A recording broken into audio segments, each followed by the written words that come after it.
नमस्कार दोस्तों, स्वागत है आपका वैदिक परम ज्ञान में। भगवान शिव और पार्वती के पुत्र गणेश जी हैं। सभी मांगलिक कार्यों से पहले गणेश जी की पूजा होती है। गणों के स्वामी होने के कारण उनका एक नाम गणपति भी है। यह तो आप जानते ही होंगे कि गणेश जी की सवारी मूषक यानी एक चूहा होता है। लेकिन क्या आपने कभी यह सोचा है कि गणेश जी की सवारी एक चूहा क्यों है? गणेश जी की सवारी चूहा क्यों है, इसके पीछे एक नहीं बल्कि दो चर्चित पौराणिक कथाएं हैं। पहली कथा के अनुसार गजमुख नामक असुरों का महाराजा हजारों युगों पहले सभी देवी देवताओं को अपने वश में करना चाहता था। साथ ही वह बहुत शक्तिशाली और धनवान बनना चाहता था। उसे यह वरदान मिल जाए, इसलिए वह अपने महल और राज्य छोड़कर जंगल में जाकर शिव जी से वरदान प्राप्त करने के लिए बिना भोजन खाए दिन रात तपस्या करने लगा। कई साल बीत गए, फिर भी शिव जी उसकी तपस्या देखकर प्रसन्न हुए और शिव जी ने उसकी भक्ति को देखकर उसे कई शक्तियां प्रदान की, जिससे वह बहुत ताकतवर और शक्तिशाली बन गया था। सबसे अलग ताकत जो शिव जी ने उसे प्रदान करी वह यह थी कि उसे किसी भी अस्त्र या शस्त्र से नहीं मारा जा सकता था। असुरों के राजा गजमुख को अपनी शक्तियों पर घमंड होने लगा, जिसके बाद उसने अपनी शक्तियों का दुरुपयोग करना शुरू कर दिया था। उसने देवी देवताओं पर आक्रमण करना शुरू कर दिया। गजमुख हमेशा से यही चाहता था कि हर देवता उसका ही पूजन करें। सभी देवी देवताओं में से ब्रह्मा, विष्णु, शिव और गणेश जी ही सिर्फ गजमुख के इस रूप के आतंक से बचे हुए थे। अपने जीवन की रक्षा के लिए सभी देवी देवता शिव, विष्णु, ब्रह्मा के शरण में पहुंचे और उनसे इस समस्या का उपाय करने को कहा। गजमुख के आतंक से सबकी रक्षा करने के लिए शिव जी ने गणेश जी को असुर गजमुख को रोकने के लिए भेजा था। फिर गणेश जी ने युद्ध में असुर गजमुख को बुरी तरह से घायल कर दिया, लेकिन गजमुख ने हार नहीं मानी। आपको बता दें कि जब गजमुख गणेश जी की तरफ आक्रमण करने के लिए दौड़ा, तब उसने स्वयं को एक चूहे के रूप में बदल लिया। लेकिन गणेश जी कूदकर उसके ऊपर बैठ गए और गणेश जी ने गजमुख को जीवन भर के लिए चूहे में बदल दिया और अपने वाहन के रूप में जीवन भर के लिए उसे अपने साथ रख लिया।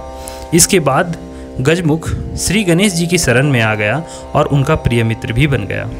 एक प्रचलित लोक कथा के अनुसार आधा राक्षस और आधा देवता वाली प्रवृत्ति वाला नर एक क्रौंच था। एक समय की बात है जब भगवान इंद्र ने सभी को अपनी सभा में आमंत्रित किया था, जिसमें मुनियों और राजाओं को भी बुलाया था।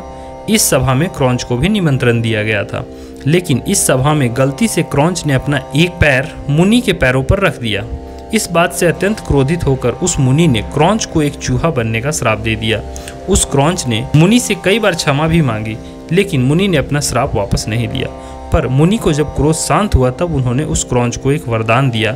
इस वरदान को देते वक्त उन्होंने कहा कि आने वाले समय में वो भगवान शिव और पार्वती के पुत्र श्री गणेश जी की सवारी बनेगा। आपको बता दें कि क्रौंच कोई छोटा चूहा नहीं था, बल्कि एक विशाल और बहुत मोटा चूहा था जो कुछ ही मिनटों में पहाड़ तक को कुतर डालता था। इसी वजह से वन में रहने वाले मुनियों को भी परेशानी का सामना करना पड़ता था। एक बार उसी विशाल चूहे ने महर्षि पराशर की कुटिया भी बर्बाद कर डाली थी, लेकिन महर्षि पराशर ने भगवान श्री गणेश जी का ध्यान कर रहे थे। वहाँ मौजूद सभी ऋषियों ने उसे भगाने का बहुत प्रयास किया, लेकिन किसी को सफलता नहीं मिली। इस समस्या को खत्म करने के लिए वे सभी ऋषि भगवान शिव के पास गए और उनसे मदद मांगी। शिव जी ने फिर गणेश जी को भेजा और तब गणेश जी ने चूहे को पकड़ने के लिए एक मोटा सा फंदा फेंका। इस फंदे ने चूहे को तुरंत अपने कब्जे में कर लिया।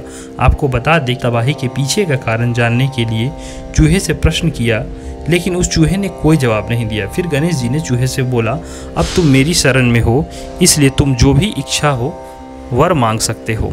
इस पर उस विशाल चूहे ने कहा, मुझे आपसे कुछ नहीं चाहिए, लेकिन हाँ, अगर आप चाहें तो मुझसे कुछ मांग सकते हैं। जब गणेश जी ने उसका यह घमंड देखा, तो गणेश जी ने चूहे को कहा कि वो उनकी सवारी करना चाहते हैं। चूहे ने अपने घमंड में चूर होकर उनकी बात मान ली और फिर वह गणेश जी की सवारी बनने को भी तैयार हो गया। लेकिन जैसे ही गणेश जी उस चूहे के ऊपर बैठे, वह उनके भारी वजन से दबने लगा। चूहे ने बहुत कोशिश भी करी, पर उनके भार से दबे होने के कारण एक कदम भी आगे नहीं बढ़ पाया। तभी उस चूहे का घमंड भी चूर चूर हो गया और उसने गणेश जी से क्षमा भी मांगी। गणेश जी ने उसको क्षमा कर दिया और उसे अपना वाहन चुन लिया। इसलिए मूषक ही गणेश जी की सवारी बन गया।